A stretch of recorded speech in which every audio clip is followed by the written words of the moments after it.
first at 6. This is the night. Joe Biden, Donald Trump meeting here in Atlanta in the first presidential debate of the campaign. Our team is ready to bring you all you need to know before the first question is asked. Well, the stage is officially set. Both candidates for tonight's debate are in Atlanta at this hour, gearing up for the debate set to take place in just 3 hours. Within the last 30 minutes here, former President Donald Trump touched down at Hartsfield-Jackson International Airport, greeted by a group of supporters near the tarmac. President Biden arrived earlier this afternoon, and with all of that extra time, he stopped his motorcade in Midtown to greet a few of his supporters. That's right. Both are getting ready to face off at CNN studios in Midtown. Here's a live look there right now ahead of the first presidential debate of the election season. Welcome to 11 Alive News at 6. I'm Ron Jones. And I'm Jennifer Bellamy. We have team coverage lined up for you ahead of tonight's debate. Let's start by bringing in Faith Jesse. She's in the debate spin room nearby the McCamish Pavilion. Faith? That's exactly right, Jennifer. Inside here in the spin room, things are certainly getting lively. And you know what? The fact that this first debate is in Georgia, very significant because we are a swing state. The voters here could potentially decide who is going to go into the White House. A recent AJC poll showed that 8% of voters undecided. We spoke one-on-one with Governor Brian Kemp to ask him what President Trump needs to do tonight to reach those voters. These are the people that, they're going to the grocery store every day. You know, your Uber drivers filling up their gas tank every day. They know that gas and energy and rent and insurance and mortgage rates and, interest rates are a lot more under Joe Biden's leadership than Donald Trump. So I think he can really make a big contrast to make this a pocketbook election. And like you continue to say, I asked him, well, what about the moral issues? And the governor said, I don't think this is going to be a race about morals. It's going to be a race about how much people are paying for these items. So that's something we will certainly see tonight on that stage, Ron. We will see you later on in the broadcast. By the way, both President Joe Biden and former President Donald Trump have arrived here in Atlanta, creating major events at 2 separate airfields. Coming up, Brittany Kleinpeter has more on President Biden's arrival at the Dobbins Air Force Base. But we're going to kick things off with Caitlin Ross with the Trump team at Hartsfield-Jackson International. Kate? Ron, Trump Force One is still here. There was so much energy when he landed. About 200 supporters greeted him, chanting 47 as he got off the plane. And I'm joined live now by one of the supporters who's still here, Dr. Mason. And you have a hat that says 45, 47 on the side of it. Why was it so important for you to come out here today? America. I love America. I love God. We need a leader. At the present time, we don't have a leader. We have a resident in the Oval Office who is a liar. America needs Donald John Trump as the president because we need leadership. Thank you so much for joining us, Dr. Mason. He stuck around. A lot of the supporters went to try and go beat the traffic because it is going to be gridlock out there. We've been talking all day to people who said they got here early because they didn't want to sit in traffic getting here, and then they left as soon as former President Trump did because they wanted to see if they could get back in time to watch that debate. It's very important to everyone I spoke to here that they were able to catch every second of that debate. And Crash Clark is here with a look at what that traffic is going to look like. Crash?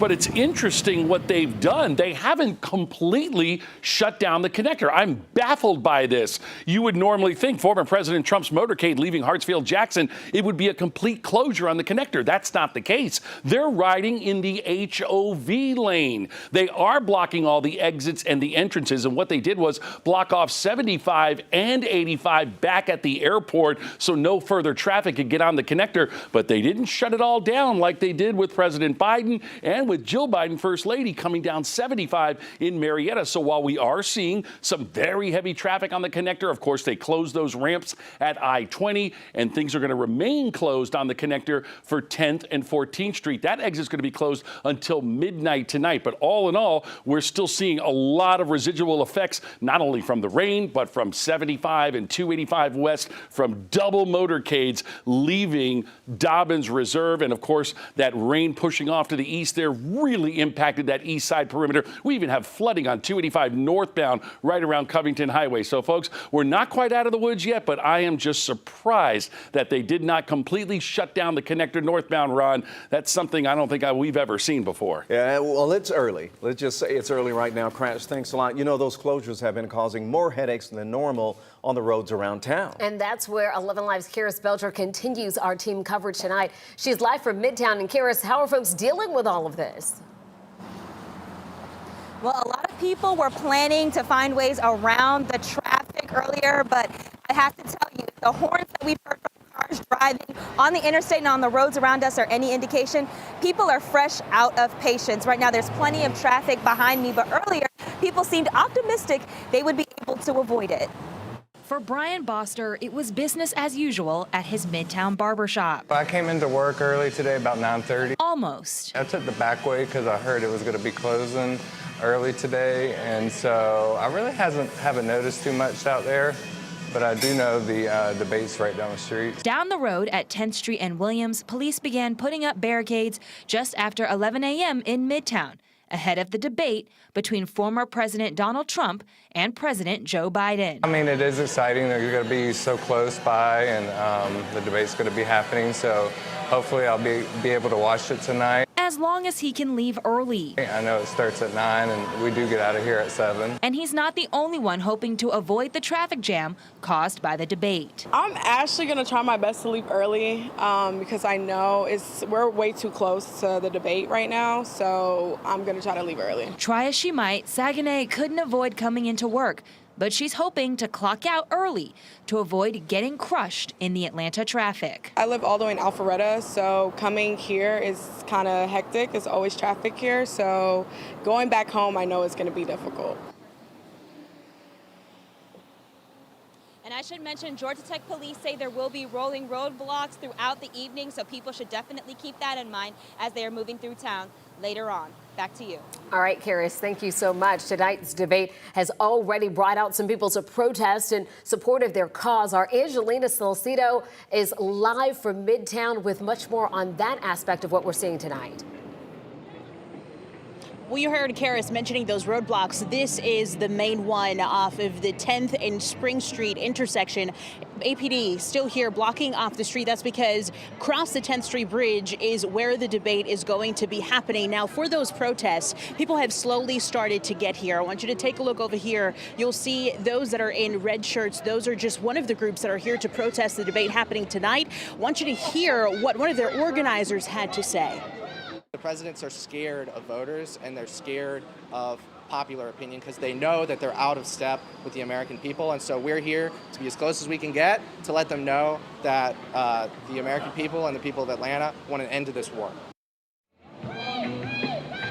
Now, they tell me that they're expecting several hundred people to get here. This is supposed to be starting at 7 p.m., continuing well into the night. We'll be here tracking their movements and anything that happens tonight. We're live tonight in Midtown. Angelina Salcido, 11 Alive News. All right, Angelina, thank you so much. Well, we are still 4 months out from Election Day, but there is plenty on the line with tonight's debate. 11 Alive Doug Richards with our 11 Alive political team is hearing from both sides of the aisle, and he's live outside the CNN campus in Midtown. So, Doug, party leaders in Georgia say they expect a quality presidential debate, but that's not just from the candidates they're supporting, right?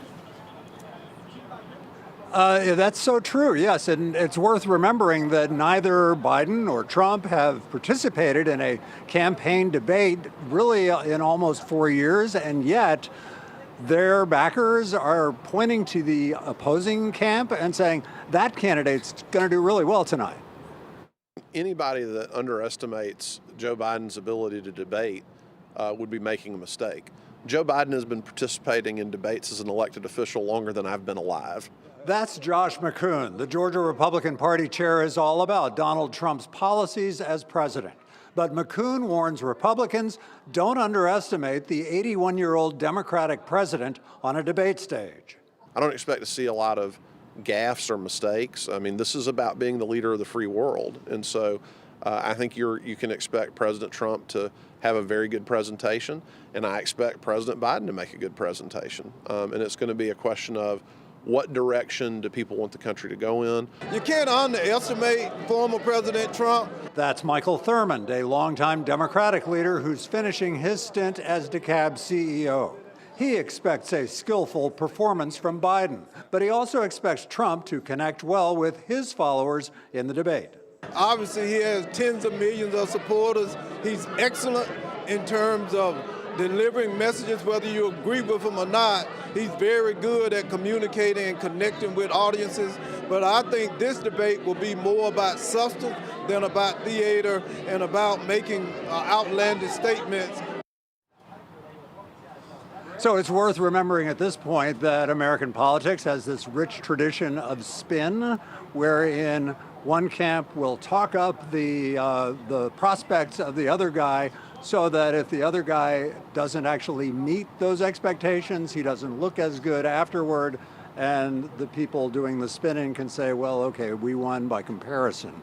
It's complicated and yet really not that complicated. Something to look for tonight. We are live in Midtown. Back to you.